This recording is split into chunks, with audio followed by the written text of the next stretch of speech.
بسم الله الرحمن الرحیم. قدرمنو دوستانو بیا هم ښه راغلاست.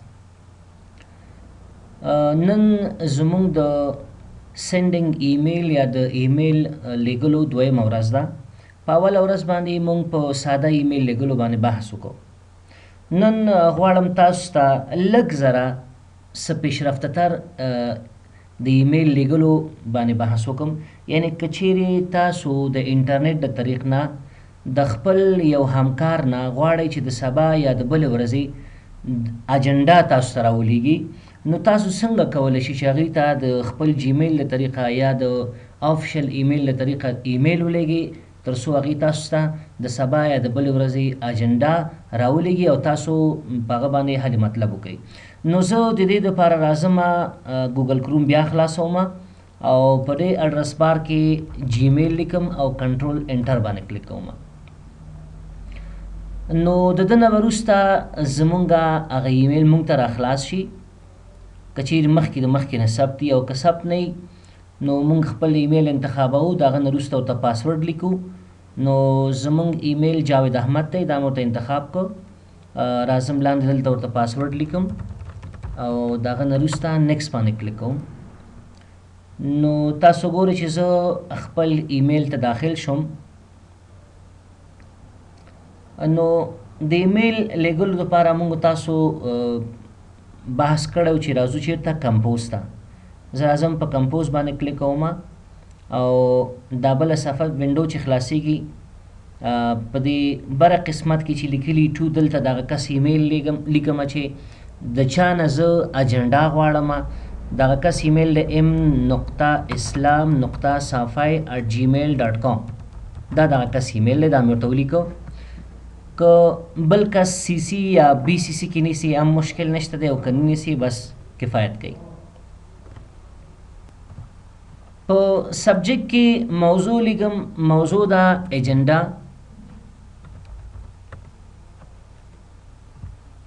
او په باډي کې زه راځم خپل ایمیل تنظیم، یعنی د ایمیل باډي تنظیم او هغه اصلي مطلب چې دی. زه چې ایمیل لیږم دغه کس نوم دی محمد اسلام، لیکم چې ډیر محمد اسلام، یا دغه کس زیاتره خلک د کس لاست نیم لیکي، مثلا ډیر صاحبزاده کاما او دغه نه لاندې مونږ انټر کلیک کوو. او دغه نه لاندې مونږ ویلو چې د باډي اوپننګ لاینز دي. که چیرې غواړئ چې ستاسو ایمیل لږ ذره ښایسته‌تر معلوم شي او خلکو ته مثلا ښه مطلب ورکړي، نو تاسو همیشه کوشش کوئ چې په خپل ایمیل کې د اصلي پاراګراف هغه اصلي موضوع نه مخکې تاسو چې وکړئ هغه اوپننګ لاینز استعمال کړئ. مثلا زه لیکم چې I hope this email finds you well. دا مې ورته ولیکو، نقطه انټر مې کلیک کړ. د نه وروسته زه هغه اصلي هغه کوم مطلب چې زما دی، کوم موضوع چې زه غواړم هغه ته وړاندې کوم، هغه لیکم چې I am writing to you. خیر دا کوم ځای کې چې سور لاین راځي په دې معنی چې دې ځای کې یا موږ نه سپیلنګ غلط شوی یا کوم حرف هم زیات کړی یا کم کړی، دا پس ته موږ کولی شو اصلاح کو، مشکل نشته دی. نو دلته مې ولیکه چې I am writing to you about our meeting which will be on تاریخ به ورته ولیکي. مثلا زه لیکم چې Monday September 10 2018 comma please could you send me the latest version of the agenda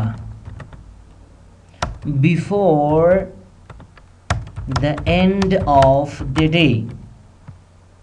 یو کوېسچن مارک لیکم او داغه نه لاندې مونږ د خپل د باډي هغه کلوزینګ سیکشن چې دی چې په نوم د سیګنیچر یادېږي هغه لیکو.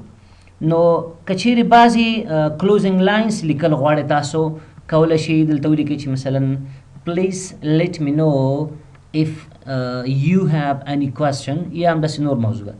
موضوعګانې. نو زه هغه نه لیکم، فقط دلته خپل هغه سیګنیچر لیکم ریګارډز یا لیکم وذ بیسټ ریګارډ یا بیسټ ریګارډ، هر څه چې څه رقم چې تاسو ته ښه ښکاري. مثلا ما ولیکه بیسټ ریګارډز او د هغه نه وروسته کاما انټر کلیک کوم، بیا زه خپل نوم لیکم چې جاوید احمد صافی، صحیح شوه. لیکم چې ایمینی آفیسر، دا مې ورته ولیکو. USAID promote women in government. کنټاکټ نمبر هم لیکلی شي دلته، خپل هر څه نمبر چې ستایي مثلا هغه ورته ولیکه، دې ته سیګنیچر وایي. همداسې ایمیل هم لیکلی شي، خپل ایمیل چې د کوم رسمي ایمیل دی لیکلی شي، ورته ولیکئ چې مثلا جاوید احمد صافی avia@gmail.com. دا زموږ سیګنیچر شو. او د هغه نه وروسته زه څه کوم، راځم دلته په سینډ باندې کلیک کوم. چې کله زه په سینډ باندې کلیک وکړم نو زما دا ایمیل چې دی مستقیم دا کوم د کس ایمیل چې مالته لیکلی دا ایمیل به هغه ته لاړ شي.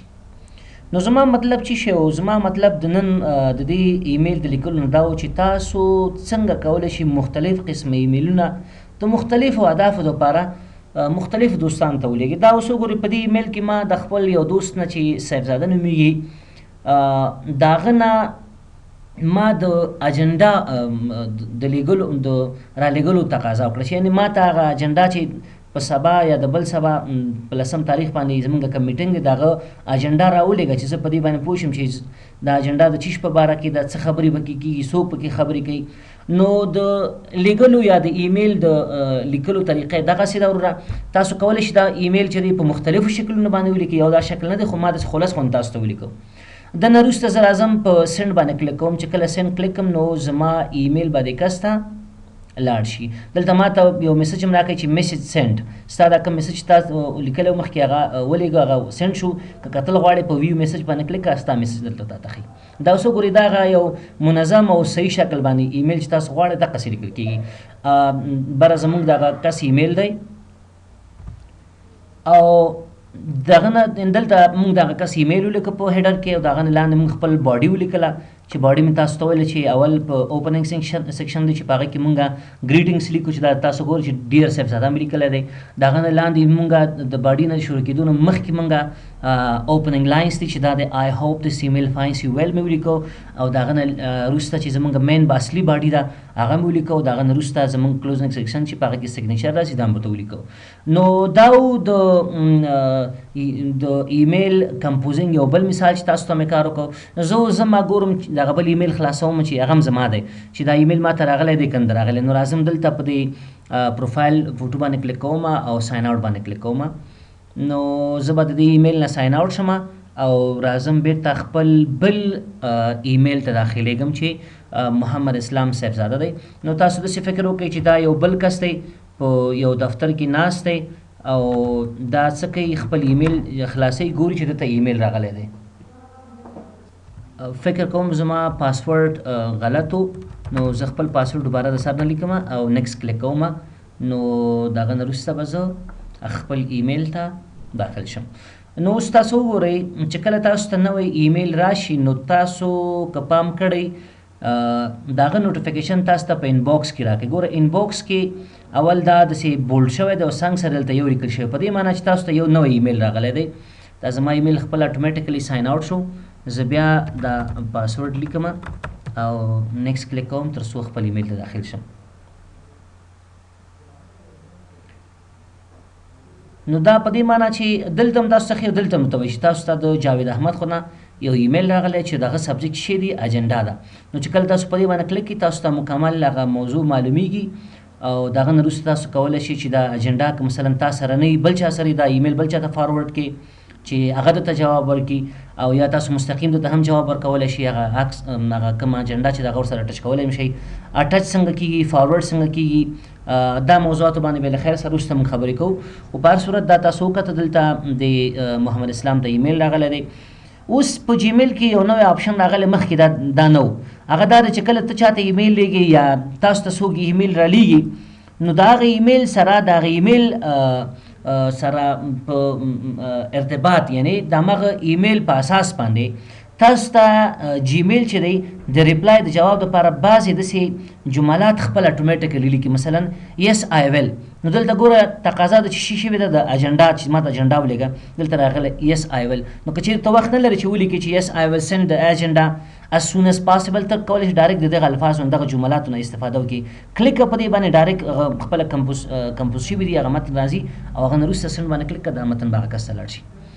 نو دا زمونږ د دویمې ورځې درس. زه نه غواړم چې ډېر په هر ریکارډ کې ډېر موضوعاتو باندې بحث وکړم، نو همداسې یو ریکارډ کې زه غواړم یو ایمیل طریقه تاسو ته وښیم. نو په بل ریکارډ کې به انشاءالله په بل نوع ایمیل رایټینګ باندې خبرې وکړو چې تاسو که مثلا پوهنتون ته نه ځئ یا مریض کېږئ یا مثلا غواړئ هغه ته د مریضي رقه ولېږئ یا داسې یو کوم بله موضوع کې څنګه ایمیل لیکئ. نو دا زمونږ د نن ورځې درس.